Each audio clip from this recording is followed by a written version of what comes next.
বলিউডের অন্যতম প্রভাবশালী কাপুর পরিবার, কখনো অভিনয়ে, কখনো ব্যক্তিগত জীবনে, আবার কখনো নিঃশব্দ ভালোবাসা প্রকাশে। সেই পরিবারের পুত্রবধূ হিসেবে বরাবরই আলোচনায় আলিয়া ভাট। সম্প্রতি মুম্বাইয়ের একটি অনুষ্ঠানে হাজির হন আলিয়া। হালকা মেকআপ, আভিজাত্যপূর্ণ লুক, সবই ছিল নিখুঁত। তবে নজর আটকে যায় তার শার্টে। সাদা সুতায় হিন্দিতে লেখা একটাই শব্দ, কাপুর।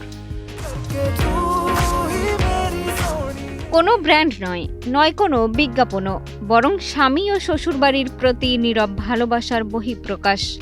এই ছোট্ট স্টাইল স্টেটমেন্টেই ভক্তদের মন জিতেছেন আলিয়া। সোশ্যাল মিডিয়ায় অনেকেই করেছেন প্রশংসা।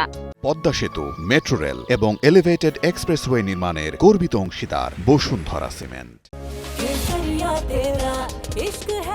একদিকে অভিনয়, অন্যদিকে প্রযোজনা সংস্থা। শুটিংয়ের ব্যস্ততা, সবকিছুর মাঝেও সংসার আর সম্পর্ককে আগলে রেখেছেন আলিয়া।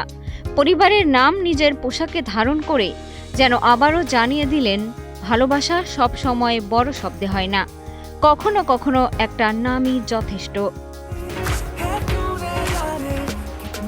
মিষ্টি খাতুন, কালের কণ্ঠ।